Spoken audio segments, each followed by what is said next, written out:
Fitria selaku Wakil Ketua DPRD Kota Cirebon dan juga pembina ya Bu dari Kopinda ini untuk Ketua Umum di Kopinda Kota Cirebon yang baru seperti apa nih Bu? Kami pada prinsipnya dari DPRD Kota Cirebon menyambut baik ya, akan adanya kepengurusan Dekopinda ini dengan keterwakilan dengan keterpilihan yang baru Ibu Fitria Faiz. Harapan kami ke depan Dekopinda ini bisa memberikan yang terbaik, kemudian juga bisa bersinergi untuk bisa bersama-sama membangun Kota Cirebon melalui koperasi, jaringan koperasi yang ada di Kota Cirebon ini, yang kemarin saya melihat mati suri ya. Mudah-mudahan dengan keterpilihan Ibu Fitria Faiz ini Dekopinda Kota Cirebon bisa kembali bangkit, bisa kembali membantu bergotong royong bersama-sama untuk membangun Kota Cirebon. Tantangan bagi Dekopinda Kota Cirebon di masa pandemi saat ini seperti apa sih? Ya, saya melihat memang tantangannya cukup lumayan berat. Karena masa pandemi COVID-19 ini ekonomi kita sangatlah terpuruk ya.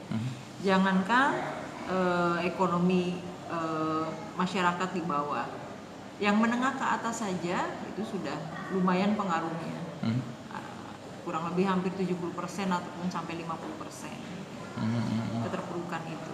Jadi ini ada satu pengharapan baru dengan adanya Dekopinda ini tantangannya lebih besar karena pasti masa pandemi COVID-19 ini kita belum tahu berakhir kapan, kemudian recovery-nya seperti apa untuk bisa membangun kembali ekonomi kerakyatan. Berarti melalui koperasi ini masyarakat bisa ini ya Bu? Bagaimana kira-kira Bu tantangan? Dengan adanya koperasi ini saya harap ya mudah-mudahan koperasi ini bisa menjadi jembatan antara masyarakat untuk bisa kembali membangun perekonomiannya. Optimis ya Bu? Optimis. Oke, baik. Mas Kris? Nama lengkap dulu. Nama saya Nurodi, Selaku Ketua? Ketua Dekopinwil Jawa Barat. Ya Pak, melihat perkembangan koperasi saat ini di era pandemi seperti apa nih Pak? Memang kalau dulu 98 tidak terdampak, sekarang memang ikut terdampak. Koperasi-koperasi mengalami kesulitan. Kalau koperasi produksi, dia kesulitan berkaitan dengan bahan baku. Kalau koperasi pemasaran, jelas media pemasarannya udah berkurang. Contoh yang berkaitan dengan produksi nih. Koperasi perikanan di Jawa Barat, dia kesulitan untuk memasarkan karena keran ekspor sudah mulai ditutup di berbagai negara. Ya. Jadi memang ini berat bagi koperasi, tetapi alhamdulillahnya mereka tetap masih bisa bertahan dengan unit usaha yang lokalan lah. Nah, tantangan untuk ketua baru di Kopinda Kota Cirebon kira-kira seperti apa nih? Yang harus dilakukan oleh ketua Dekopinda Kota Cirebon adalah bagaimana mensinergikan seluruh komponen gerakan koperasi untuk bersama-sama merumuskan kebijakan pengembangan koperasi secara bersama-sama yang kemudian diajukan kepada pemerintah. Bagaimana pemerintah memberikan akses, biasanya yang lebih penting itu adalah akses bagaimana, kalau yang produksi jelas akses memudahkan proses produksi di Cirebon. Terutama juga di bidang pemasaran, pemerintah Cirebon kita harapkan juga mampu memberikan akses pemasaran bagi produk-produk koperasi yang di Cirebon. Tantangannya memang adalah mensinergikan itu antara koperasi, kemudian pengusaha dan pemerintah. Alhamdulillah kalau pemerintah tadi paling tidak melalui legislatif sudah ada kebanyakan kesepakatan, kita akan bangun bersama. Itu juga mudah-mudahan bisa menyediakan anggaran untuk koperasi di Kota Cirebon.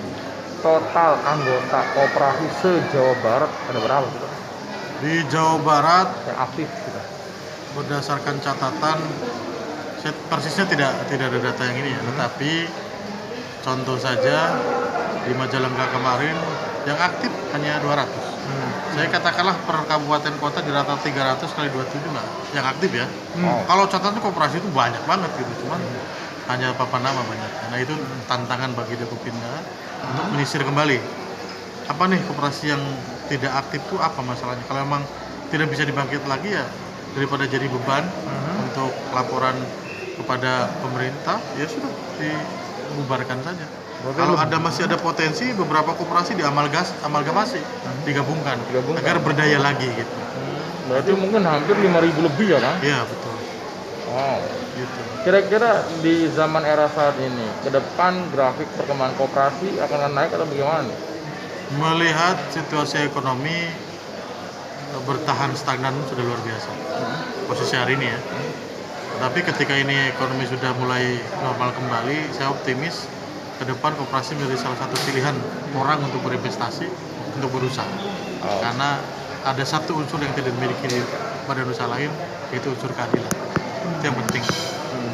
Oke, baik. Terima kasih Kang. Ya, sama-sama. Ya, tekad Ibu apa nanti ke depan setelah terpilih nih Bu jadi Ketua Dekopinda? Tekad saya ingin memajukan gerakan koperasi seluruh kota Cirebon dengan merangkul pemuda-pemuda supaya memahami pemuda-pemuda milenial yang memahami koperasi itu apa sih, seperti itu. Dan merangkul ibu-ibu dari tingkat desa, kelurahan, kecamatan, saya ingin merangkul semua. Jadi kita bangun koperasi dari bawah, kita mensejahterakan dari bawah dulu, seperti itu. Tantangannya berat ya Bu ya? Ya, kita pokoknya inginnya sampai tangan panjang sampai bawah itu saja. Aja. Jadi nggak muluk-muluk lah. Saya hanya ingin merangkul dari pemuda-pemudi dulu, ibu-ibunya dulu saya rangkul. Inilah koperasi itu. Jangan sampai nanti kalian itu terlibat dengan koperasi yang berbadan hukum tapi hanya ternyata malah berkedok rentenir itu loh. Kasihan, takut menjerat masyarakat Kota Cirebon. Itu Kapan saja. pelantikannya Bu? Hah? Kapan pelantikannya? Setelah musda seluruh Jawa Barat mungkin dilantik semua. Bareng-bareng ya Bu? Bareng-bareng. Oke baik, terima kasih Bu.